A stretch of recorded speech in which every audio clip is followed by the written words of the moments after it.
Hi எல்லோருக்கும் வணக்கம். எப்படி இருக்கிறீங்க எல்லாரும்? இன்றைக்கு நான் உங்களுக்கு ஒரு ஸ்வீட் ரெசிபி ஒன்று தான் செய்து காட்ட போகிறேன். இதுகிட்ட பெயர் என்னென்னு பார்த்தீங்கன்னு சொன்னால் நெய் மைசூர் பாக். இது பார்த்தீங்கன்னு சொன்னால் ஒரு இந்தியன் ரெசிபி தான். இது செய்கிறது ரொம்ப ரொம்ப ஈஸி, நல்லா ஈஸியாகவே செய்து கொள்ளலாம். ஆனால் டேஸ்ட் பார்த்தீங்கன்னு சொன்னால் சூப்பராக இருக்கும்.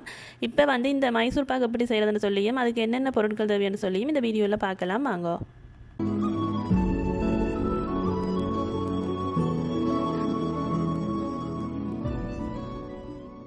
மைசூர் பாக் செய்கிறதுக்கு நான் இன்றைக்கு 1 கப் கடலைமா எடுத்துருக்கிறேன். இதை இப்போ நல்ல குறைவான தீயில் வச்சு வறுத்து கொள்ள போகிறேன். 1 நிமிஷம் அப்படி வறுத்தாலே காணும், கன நேரம் வறுக்க தேவையில்லை. மைசூர் பாக் செய்கிறதுக்கு கன பொருட்கள் எல்லாம் தேவையில்லை, வெறும் 3 பொருட்கள் மட்டும்தான் தேவை. ஒன்று பார்த்தீங்கன்னா கடலைமா, மற்றது சீனி, மற்றது நெய். இந்த 3 இருந்தாலே நல்ல சூப்பரான மைசூர் பாக் ஈஸியாக செய்து கொள்ளலாம். இப்போ பார்த்தீங்கன்னு சொன்னால் நான் கடலை மாவை வறுத்துட்டேன். ஒரு நிமிஷம் அப்படி தான் வறுத்தேன், கன நேரம் வறுக்கையில். இப்போ அந்த மாவை நான் ஒரு அரிதட்டால் அரித்து எடுத்துக்கொள்ள போகிறேன். அரிச்சு போட்டு சேர்த்திங்கன்னு சொன்னால் தான் நல்லா சாஃப்டாக வரும், இல்லைன்னு சொன்னால் கட்டி கட்டியாக இருக்கும். இப்போ பார்த்தீங்கன்னு சொன்னால் நான் எல்லா மாவையும் அரிச்சு எடுத்துட்டேன். அரிச்சதுக்கு பிறகு மாவை தொட்டு பார்த்தீங்கன்னு சொன்னால் நல்லா சாஃப்டாக இருக்கும். இப்போ இந்த கடலை மாவுகளை நான் 1 கப் நெய் சேர்த்துருக்கிறேன். உருக்கிய நெய் சேர்த்துக்கொள்கிறேன். நெய்யை ஆகலம் நல்லா ஹீட் பண்ண தேவையில்லை, அது அந்த உருகிற அளவுக்கு ஹீட் பண்ணினீங்கன்னு சொன்னால் கணக்காக இருக்கும்.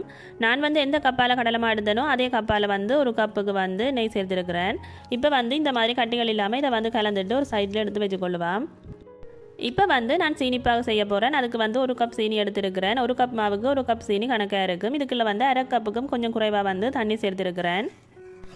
இப்போ அடுப்பை ஆன் பண்ணிவிட்டு நல்ல குறைவான தீயில் வச்சு முதல்ல சீனியை கரைச்சி கொள்ளுங்க. சீனி கரைஞ்சதுக்கு பிறகு அடுப்பை கொஞ்சம் கூட்டிட்டு பிறகு நாங்கள் சீனிப்பாக காய்ச்சி கொள்ளலாம். இப்போ பார்த்தீங்கன்னு சொன்னால் சீனி ஃபுல்லாக கரைஞ்சிடுது. அதுக்கு பிறகு நான் அடுப்பை கொஞ்சம் கூட்டி விட்டேன். அதுக்கு பிறகு இந்த மாதிரி நுரையாக கொண்டு இருக்குது. இப்போ இதை தொட்டு பார்த்தோம்னு சொன்னால் இந்த மாதிரி ஒரு கம்பி மாதிரி வந்துச்சுன்னு சொன்னால் அதுதான் சரியான பதம். இப்போ நாங்கள் ஏற்கனவே கலந்து வச்சிருக்கிற கடலை கலவையை இதோட சேர்த்து கொள்ளுவோம். இந்த மைசூர் பாக்குக்கு சீனி பாகின்ற பதம் சரியாக இருக்கணும், இல்லைன்னு சொன்னால் மைசூர் பாக் ஒழுங்காக வராது. நான் சொன்ன அந்த பதத்தில் நீங்கள் இந்த மாக்கலவையை சேர்த்திங்கன்னு சொன்னால் தான் சரியாக இருக்கும். அதை விட கொஞ்சம் திக்காகிட்டுதுன்னு சொன்னால் பிறகு மைசூர் பாக் சரியான இறுக்கமாக வந்துடும். கடலைமா கலவையை சேர்த்துட்டு தொடர்ந்து கைவிடாமல் கிளறிக்கொண்டே இருக்கணும். அடுப்பை நல்லா குறைச்சி வச்சுக்கொள்ளுங்க. இப்போ பார்த்தீங்களா கொஞ்சம் திக்காக வர வலிக்கிட்டுது, தொடர்ந்து கிளறிக்கொண்டே இருக்கணும். இந்த அளவுக்கு திக்காக வந்தது பிறகு நான் இன்னும் ஒரு அரை கப் நெய் எடுத்து வச்சுருந்தேன். நான் உருக்கின நெய் அதில் ஒரு அரைவாசியை இப்போ விட்டு கிளறிக்கொள்கிறேன். இதே தொடர்ந்து கைவிடாமல் கிளறிக்கொண்டே இருக்கணும். அடுப்பு நல்ல குறைவான தீயில் தான் இருக்கணும். மைசூர் பாக் செய்கிறதுக்கு தேவையான பொருட்கள் இந்த அளவு நல்ல ஈஸியாக ஞாபகத்தில் வச்சுருக்கலாம். 1 கப் கடலை மாவுக்கு 1 கப் சீனியும் 1.5 கப் நெய்யும் தான் தேவை. இப்போ பார்த்தீங்கன்னு சொன்னால் கொஞ்சம் சட்டியில் ஒட்டாமல் கொண்டு இருக்குது. இந்த நேரத்தில் மிச்சம் இருக்கிற நெய்யை நான் இதுக்குள்ளே ஊற்றிட்டு தொடர்ந்து கிளறி கொண்டு இருக்க போகிறேன். நல்லா கிளறி கொண்டு இருந்தீங்கன்னு சொன்னால் குறிப்பிட்ட நேரத்தில் சட்டியில் ஒட்டாமல் நல்ல வடிவாக திரண்டு வரும்.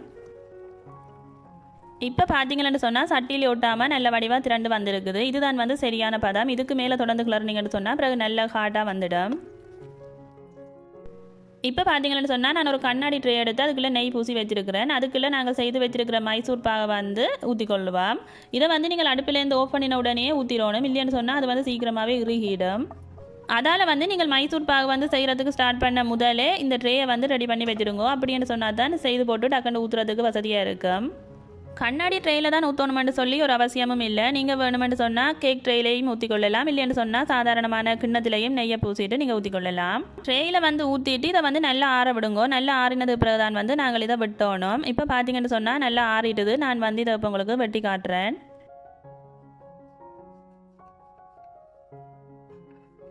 வெட்டைக்கே நல்ல சாஃப்டாக தான் இருக்குது. மைசூர் பாக் இந்த மாதிரி தான் இருக்கணும். சாப்பிடக்க அப்படியே நல்ல சாஃப்டாக வாயில் டக்குன்னு கரைஞ்சி போகிற மாதிரி தான் மைசூர் பாக் இருக்கும்.